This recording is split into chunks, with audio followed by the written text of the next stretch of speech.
புதுச்சேரியில் சமீப காலமாக குடிநீர் சரியில்லை என குற்றச்சாட்டு எழுந்து வரும் நிலையில் மழைநீர் சேகரிப்பதின் அவசியம் மற்றும் சேகரிக்கும் முறை குறித்து அமைச்சர் ஜான்குமார் பொதுமக்களுக்கு விளக்கியுள்ளார். புதுச்சேரியில் சமீப காலமாக பல்வேறு பகுதிகளில் குடிநீர் சரியில்லை என பொதுமக்கள் குற்றச்சாட்டு வைத்து வருகின்றனர்.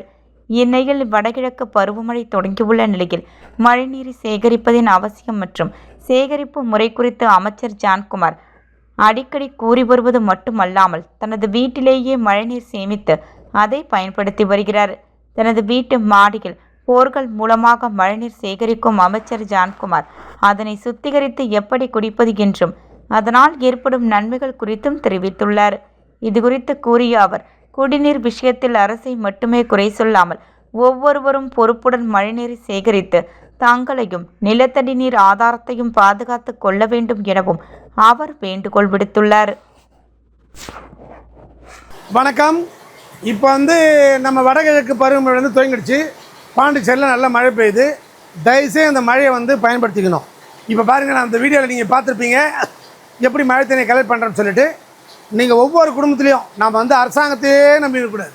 நீங்கள் அரசாங்கத்தை நல்ல தண்ணி கொடுக்கலன்னு இதோ பாருங்கள், மழை பெய்யுது பாருங்கள், எல்லாம் இப்படி வெளியே விட்றாங்க பாருங்கள், எல்லா தண்ணிலாம் இப்படி போகுது பாருங்கள், காலையில் வேஸ்ட்டே போகுது பாருங்கள். ஆனால் எங்கள் வீட்டில் மட்டும் ஒரு தண்ணி கூட இல்லை, எல்லா தண்ணியும் வீட்டுக்குள்ளே சேர்த்து வைக்கிறோம். ஸோ எல்லாம் பூமிக்குள்ளே போய் வைக்குது. மீதி தண்ணி நாங்கள் கலெக்ட் பண்ணி அழகாக நாங்கள் குடிக்க வச்சுருக்கிறோம். இப்போ ரொம்ப சிம்பிளாக பல பேர் சொல்லிங்க, எங்கள்கிட்ட என்ன பாத்திரமாகுது, எங்கள்கிட்ட கேனாக இருக்குதுன்னு கேட்பீங்க. உங்களால் முடிஞ்ச வரைக்கும் எவ்வளோ பாத்திரத்தில் கலெக்ட் பண்ண முடியுமோ கலெக்ட் பண்ணுங்கள். இந்த மழை தண்ணி மட்டும் நல்லா இருட்டு ரூமில் வச்சுருந்தீங்கன்னா கிட்டத்தட்ட 5 வருஷத்துக்கு கட்டுப்போகாது. முதல்ல குடிக்க கொஞ்சம் உங்களுக்கு ஃபஸ்ட்டு குடிச்சிங்கன்னு வச்சுங்களேன், சளி பிடிக்கும், இருமல் வரும், ஜுரம் அடிக்கும், எல்லாம் ஒரு 5-6 நாளைக்கு தான் செய்யும். அதன் பாட்டு சரியாயிடும். ஏன்னா இது நாள் வரைக்கும் நம்ம நீங்கள் வேறு தண்ணி குடிச்சிருப்பீங்க.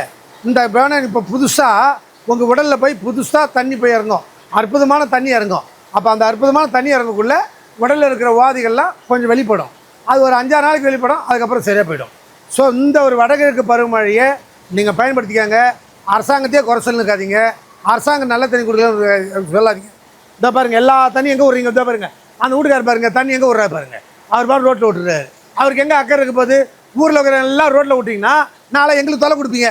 யாரோ இதோ பாருங்கள், வாய்க்கால போல் அடிச்சுக்கிச்சு நாங்கள் மோட்டர் போகணும். எல்லா வீட்லேயும் மழை தண்ணி சேர்த்து வச்சிங்கன்னா இந்த பிரச்சனையே இல்லை. ஸோ தயவுசெய்து எல்லார் வீடுகளிலும் மழை தண்ணியை அன்றக்குள்ளே சேர்த்து வைங்க. முடிஞ்ச வரைக்கும் மெத்தையில் நீங்கள் குடிக்கிறதுக்கு நீங்கள் பயன்படுத்துறதுக்கு உங்களுக்கு பாத்திரம் இருக்குது பாருங்கள், என்னென்ன அண்டா குண்டா பாத்திரம் இருக்குதோ அதெல்லாம் வச்சு கலெக்ட் பண்ணி ஒரு வாரத்துக்கு மட்டும் டெஸ்ட் பண்ணுங்கள். டெஸ்ட் பண்ணி நீங்கள் குடிங்க. உங்கள் உடல் எப்படி நல்லா இருக்குதுன்னு பாருங்கள். அதன் பிற்பாடு நான் சொல்லி கேட்க தேவையில்ல. அதன் பிற்பாடு நான் சொன்னால் கூட கேட்க மாட்டீங்க. ஒவ்வொரு மழையும் நீங்கள் அருமையாக பயன்படுத்திக்கிங்க. எனக்கு இதை ஒருத்தர் சொல்லிக் கொடுத்தாரு. எங்கள் வீட்டில் இன்றைக்கி தனிக்கான கனெக்ஷனு வீட்டில் அப்படி தனிக்கான கனெக்ஷன் நாங்கள் எடுத்துட்டோம். எங்கள் வீட்டில் தனிக்கான கனெக்ஷன் இல்லை. நாங்கள் யூஸ் பண்ணுறது எல்லாமே மழை தண்ணியில் தான் குடிக்கிறோம், மழை தண்ணியில் தான் சோறு செய்கிறோம், மழை தண்ணியில் தான் குழம்பு வைக்கிறோம். மற்றபடி எங்கள் வீட்டில் வச்சுருக்க எல்லா கிணத்துலேயும் கீழே இருக்கிற கிணத்துல நாங்கள் குளிக்கிறதுக்கு, துணி துவைக்கிறதுக்கு எல்லாத்துக்கும் அந்த தண்ணி தான் பயன்படுத்துகிறோம். ஸோ பொதுமக்கள் நீங்கள் எல்லோரும் அரசை மட்டும் நீங்கள் குறை சொல்லி இருக்காமல் நீங்களும் விழிப்புணர்வாக மழை காலத்தில் மழை தண்ணியை பூமிக்குள்ளே அனுப்புவோம்.